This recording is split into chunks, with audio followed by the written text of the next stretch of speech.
from the station you count on for local news that matters. This is KARK4 News at 4. Extreme winds, flash flooding, and storm surge expected to come as Hurricane Laura heads for the Texas-Louisiana border, and its effects will be felt right here in Arkansas. Today, Governor Asa Hutchinson declaring a state of emergency. Good afternoon, I'm Mallory Brooks. Thanks for joining us here at 4 p.m. Weather certainly the big story of the day. Some key things to focus on for Central Arkansas.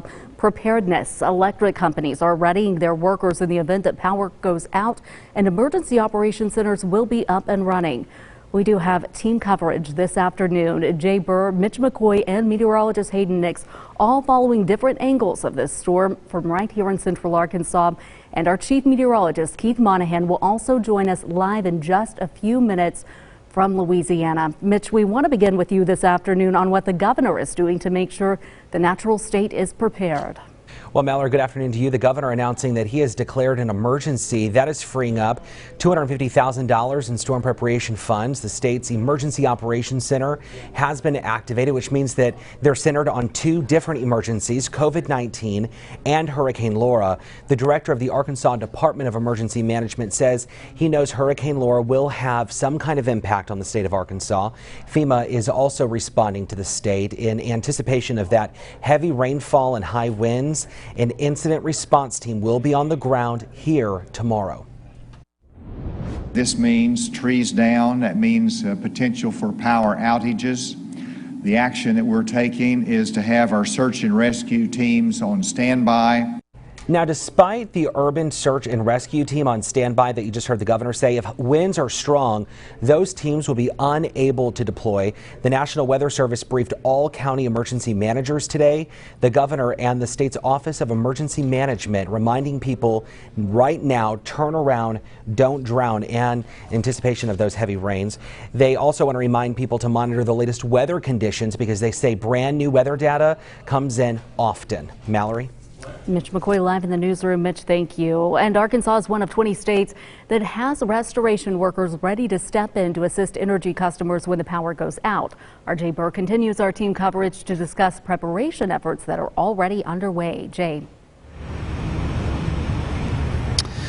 Yeah, Mallory, many entities kind of like the First Electric Co-op of Arkansas, not necessarily preparing for Hurricane Laura, but more so getting ready for Tropical Storm Laura, which will have an impact here in the natural state. Now, the First Electric Co-op of Arkansas, one of those entities, as they have all their crews on standby, ready to respond to likely power outages that will occur. Officials say that all 2,500 employees are ready to respond as needed, whether it's answering phone calls, directing workers, or actually making repairs to power lines themselves. Now, we're going to spend the day getting supplies gathered and ready to go anywhere in the state should the need arise. And that's really about all that can happen right now for electric companies, as they don't know how to respond until they actually need to respond.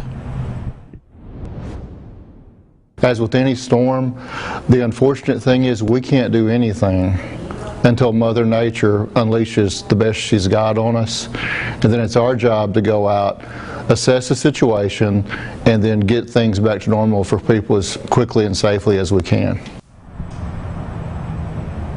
And First Electric Co-op says they will be adhering to CDC guidelines, and if they have to interact with customers, they will have masks on and they will be able to physically distance themselves when possible. Now, also, many of these crews have been working together, sort of isolated for each other since the onset of this pandemic, and they do want to say they do preach patience in this, as again, they said they can't really get into situations and assess until everything is kind of cleared out. And they also do want to say that if you see some of those power lines out there, please, please, please do not go near them, and make sure to call them as soon as possible. Live here from the First Electric Co-op in Little Rock. Jay Burr, KARK 4 News.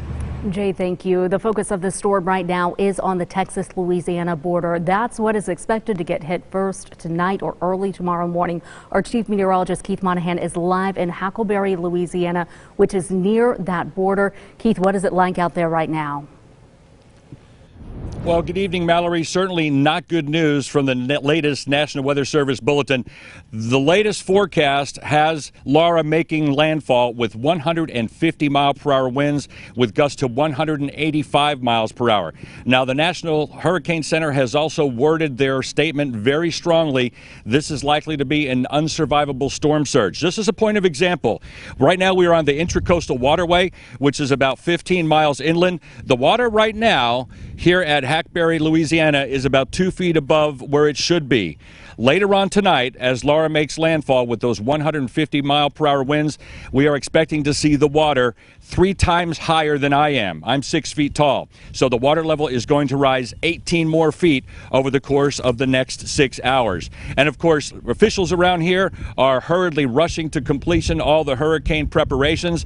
Evacuations have been ordered for the parishes of Cameron and Calcasieu, as well as Lake Charles City itself. In fact, in Lake Charles, 30 miles inland, they're expecting a storm surge as high as 10 to 12 feet. Reporting live from the Intracoastal Waterway at Hackberry, Louisiana, I'm meteorologist Keith Monahan. Mallory, back to you. Chief Keith, thank you. We will be praying for you so much. Please be safe out there, and thank you for keeping us updated. Thank you for being out in the middle of it, but please be careful. I'm telling you, we'll be praying for him all night and everyone on the Texas-Louisiana border. This has really become intense over the last few hours. Just seeing the intensity in the newsroom as it's picking up.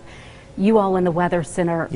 We're looking at a catastrophic storm. It's really devastating. Yeah, this is something we started looking at almost a week and a half ago at this point. We started seeing the wave and then looking at the signs of it starting to track in a typical path that would lead it into the Gulf of Mexico. Everything kept pointing towards it maybe curving a little bit more sooner than where it's at now, but then as it continued to strengthen and new data came in, it kept wanting to pull it more westward. And I will say here, Mallory, we were just looking at this, and Arkansas Storm Team meteorologist Jeff Baskin was also kind of talking with him.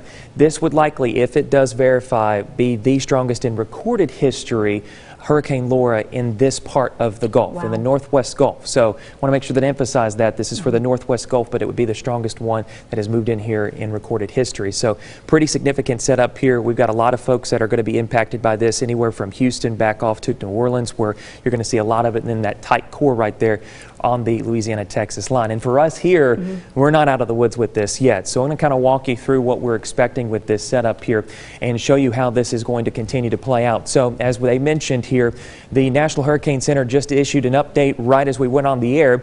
We now have Hurricane Laura with a sustained wind speed of 145 miles per hour, moving to the northwest at 15, and now with a central pressure of 947 millibars. And seeing that less than 950 is pretty significant. So we've got a very powerful storm that continues to move northward towards the shoreline, again making landfall later this evening into the overnight hours. Now watch what happens here. You can see the track and the path here, that cone of where the core could track, really narrow now, and we're able to kind of lock in and see how this is going to play out here.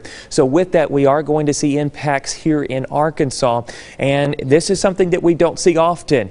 The local offices just a few years ago were now able to issue such watches and warnings in place here. We actually had to make new graphics for this, but we do have a tropical storm warning in effect for the southwest quarter of the state. So what does that mean there? Well, the most important takeaway from this is because of the wind that we could still see. Now, Hurricane Laura will be rapidly weakening as it moves onshore because it thrives on the warmer bodies of water. Once it moves on land, friction, things like that start to break it down. But even as it moves northward, it's still going to pack a punch and will be capable of producing sustained wind speeds. We're talking at least of 1 minute.